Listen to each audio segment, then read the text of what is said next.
Muchas gracias. Tiene ahora el turno de palabra el Grupo Nacionalista Canario, el señor Piti. Gracias, señora presidenta. Salud, señorías. Es un placer y es una gran alegría tenerlo entre nosotros en esta comisión, señor Hernández Acosta. Quiero decirle en primer lugar que soy desde siempre un hombre del deporte, que ejercí la comunicación deportiva en Televisión Española y Televisión Canaria durante más de 30 años de mi vida, que he tenido el honor de integrar operativos en los Juegos Olímpicos de Seúl, de Barcelona y en otros tantos acontecimientos internacionales, que he pasado muchas horas en el terreno de la lucha canaria, que en ese tránsito he conocido grandes atletas, que me siento amigo y adepto de todos los deportistas sin excepción, de los que sufren para alcanzar el podio y ganan, y también de los que creen perder y ganan realmente una enseñanza espiritual que les ayuda en su actividad personal, en su quehacer profesional incluso de por vida. Nuestra recompensa se encuentra en el esfuerzo y no en el resultado, meditó el Mahatma Gandhi. Un esfuerzo total es una victoria completa, concluyó el pensador hinduista.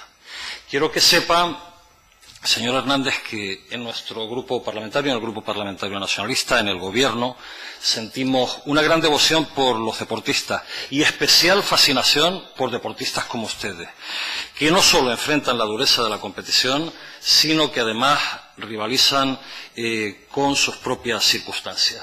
Siento gran emoción cuando disfruto el honor de hablar ahora con usted, don Antonio, aquí, porque representa un colectivo, el Club Deportivo Sordos de Tenerife, que nos ofrece un extraordinario ejemplo de superación. Son muchos los personajes de todos los tiempos que, pese a su sordera, han alcanzado la celebridad y han conseguido grandes logros personales. Thomas Edison, Goya, Beethoven. También encontramos en el deporte grandes héroes del silencio.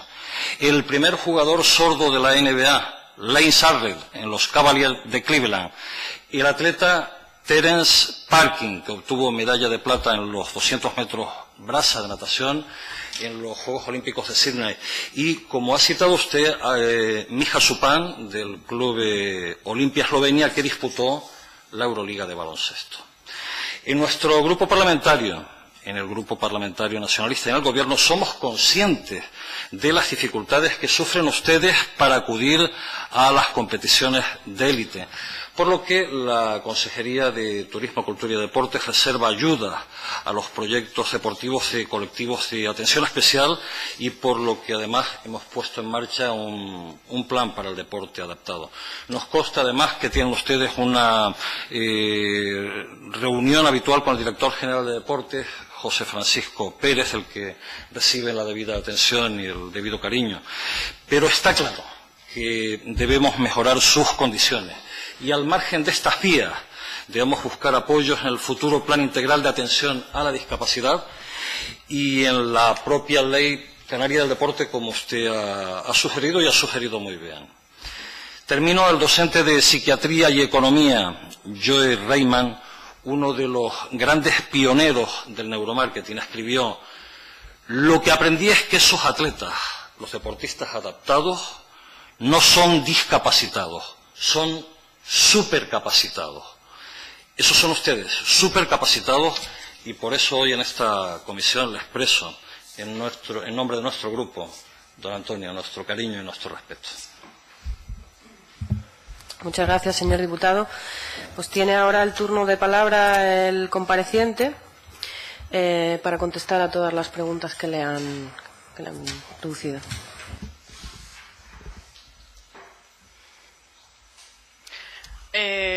Bueno, la verdad es que muchísimas gracias a todos. La verdad es que escuchándolos también me han hecho sentir emoción.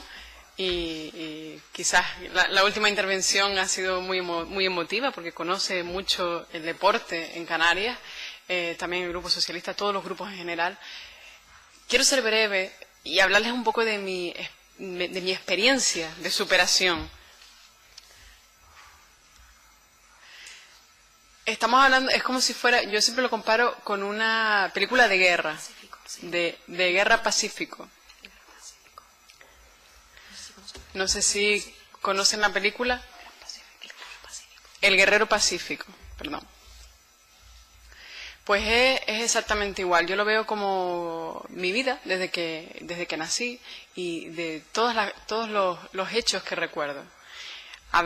Si empezamos a hablar del ámbito educativo, de mi experiencia en el ámbito educativo y también en otros ámbitos. Para mí lo más complicado ha sido el ámbito educativo. Para mí, esa etapa fue la más complicada. La más complicada. En el ámbito deportivo, quizás la menos complicada. Pero sí es verdad que veo que todavía a nivel social hay muchos prejuicios y eso es una parte que tenemos que cambiar. Pero el concepto a nivel educativo de las personas sordas tiene que cambiar. La metodología educativa en cuanto a personas sordas tiene que cambiar. Porque es que es la base de todo. Yo nací sordo, soy sordo de nacimiento. Cuando yo empecé a estudiar no había recursos en colegios para los niños sordos, con lo cual iba a clase y no me enteraba absolutamente de nada. Estaba 6 horas en la clase todos los días y no me enteraba de nada. No aprendí lectoescritura en igualdad de condiciones que el resto del alumnado. Yo conocí el Club Deportivo Tacuense desde que tenía 7 años y siempre quise formar parte del Club Deportivo Tacuense. Me gustaba y cuando empecé a jugar con ellos yo no me sentía diferente, para nada. No me sentía ni discriminado ni mucho menos. La única diferencia que tenía con el resto de niños es que no oía. Pero jugaba con ellos y no me sentía discriminado. Un día mi padre me enseñó un periódico y hablaba del número de los goleadores, ¿no? Y hablaba de los niños que habían, según las categorías, estamos hablando de la categoría Levín, de la isla de Tenerife. Y yo estaba en el 4º puesto de los máximos goleadores. Y me sorprendí porque, bueno, él estaba sorprendido, yo no estaba sorprendido. ¿Por qué? Porque yo pensé, bueno, pues se pensará que los sordos somos torpes, que no podemos jugar al fútbol. Yo creo que era. Entonces cuando mi padre me enseñó el periódico, yo no me sentí diferente, no me sentí para nada. El sufrimiento que tenía yo venía de la educación. Todos los prejuicios negativos estaban en la educación, como explicó el anterior compareciente. O sea, el sufrimiento para mí, el peor sufrimiento en mi vida ha sido en el ámbito educativo. En el ámbito deportivo yo nunca me vi diferente. Y gracias al deporte, he conseguido no verme diferente muchas veces. Voy a ir respondiendo a las preguntas una a una. En cuanto al desplazamiento y las cuantías del desplazamiento, es verdad que hay convocatorias de subvenciones para cubrir el desplazamiento, convocatorias que lanza el Gobierno de Canarias, pero solo cubre el desplazamiento aéreo, no desplazamiento interno, y eso también es un problema para nosotros. Las cuantías, es verdad que los gastos que puede tener una persona de avión, estamos hablando pues de 95 euros. Si a lo mejor cubre 70, el 80%, pero no cubre la totalidad del desplazamiento. O sea, vamos, estamos en igualdad de condiciones que el resto de clubes o personas que piden subvención. Pero es que hay más gastos derivados aparte de eso. Y nosotros nos tenemos que buscar la vida para pagar eso. Y normalmente siempre son de nuestro bolsillo o buscar alguna empresa, algún patrocinador que nos pueda echar una mano, pero muchas veces tampoco cubre el 100% de los gastos que derivados de los desplazamientos. O algunas veces sí lo cubre, otras veces no, pero no es nada fijo, no tenemos nada fijo ni nada asegurado. Para nosotros es una dificultad también. Entonces, cuando preguntaba y haciendo también, hablábamos de la Ley Canaria del Deporte, que dice que promociona, bueno, antes estábamos hablando que proporciona que un porcentaje, aumentar la baremación, el porcentaje de atención a mujeres, ¿no? Que subiera, se estaba hablando antes en la antigua comparecencia, nosotros también pedimos. Y la ley lo dice también, pero del desplazamiento no se ha hablado nunca de aumentar el porcentaje y no entendemos tampoco por qué, porque es importante aumentar este porcentaje también para promover las prácticas deportivas también. Otro problema, las subvenciones siempre se hacen a toro pasado. Quiere decir que nosotros tenemos que hacer ese gasto y después nos lo devuelven. Pero es que encontramos con la misma dificultad, es que no tenemos esos recursos para poder hacer gastos ni siquiera previos. O sea, lo bueno sería contar con las subvenciones antes, que es cuando las necesitamos.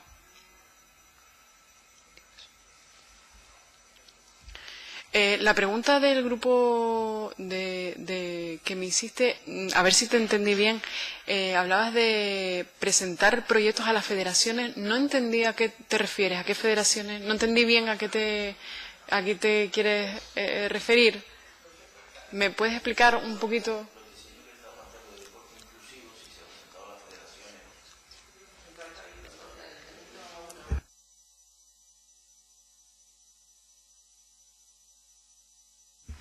Vale, ahora lo entiendo. A ver, antes expliqué que este proyecto es un proyecto que realicé con un compañero, que es un proyecto de intervención deportiva. Claro, una vez, si se aprueba este proyecto, lo podemos llevar a cabo. Pero sí es verdad que siempre nos hablan de los recursos, de que son recursos muy limitados. Nosotros en nuestro caso también tenemos recursos limitados porque no podemos dedicarnos el 100% de nuestro tiempo a hacer algo de manera voluntaria. Es verdad que hemos hecho muchos contactos, hemos contactado con sobre todo más a nivel de fútbol, porque quizás es donde más están participando ahora las personas sordas. Hay otros deportes que no se conocen mucho, sabes que el fútbol es más conocido, y buscamos también deportes que tengan mucho más recursos para empezar.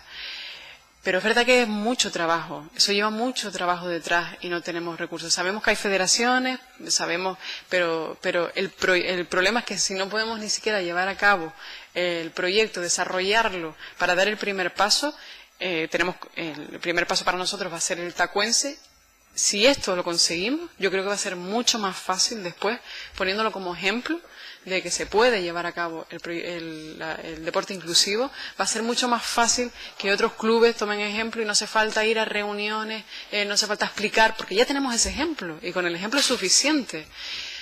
Así que por eso nosotros pedimos insistentemente el apoyo del Gobierno de Canarias, porque solo nos hace falta el impulso para llevar a cabo este proyecto y después a partir de ahí podemos ir más solos.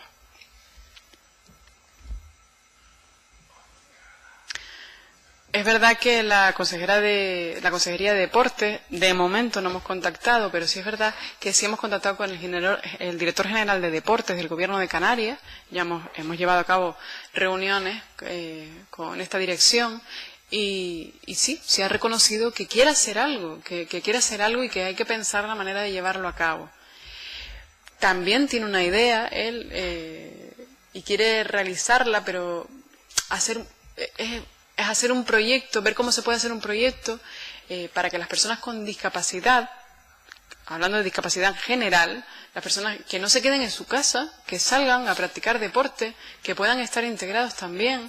Es una manera también de apartar a las personas con discapacidad de quedarse encerrados en sus casas también, que puedan ser partícipes de todas esas prácticas deportivas que a lo mejor a lo que nosotros sí podemos llegar, a las que las personas oyentes sí pueden llegar. Pero sí es verdad que falta conocer mucho más, desarrollar mucho más estos proyectos. Pero sí nos ha planteado esa idea que tiene. Hemos hablado de la ley. Hay que aclarar los conceptos que se tienen que poner en la ley. Y para eso nosotros también hemos trabajado.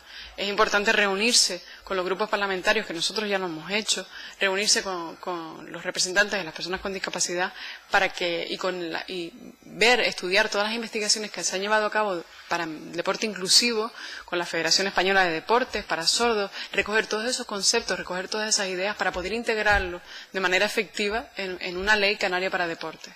Para deportistas sordos también. Promover, y lo importante es que para todo ello necesitamos el apoyo del Gobierno.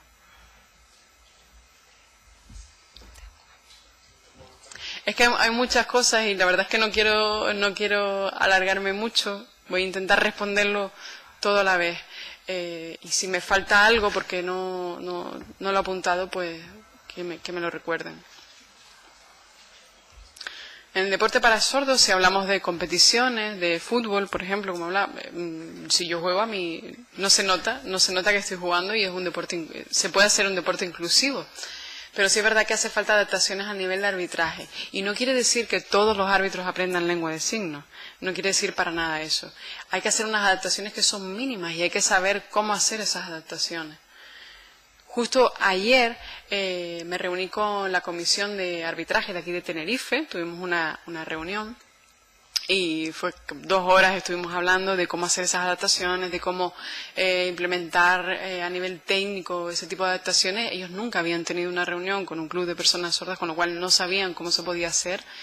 Y la idea es continuar con este tipo de reuniones para que se pueda hacer algo. Eso es un trabajo que estamos haciendo. En cuanto a los entrenadores también deportivos, algo de lengua de signos sí les hace falta, pero la base nada más. Y eso es la base comunicativa para derribar esas barreras que les hace falta a las personas sordas. Pero eso se puede conseguir gracias al apoyo del gobierno también, si hay subvenciones específicas para poder promover este tipo de prácticas deportivas.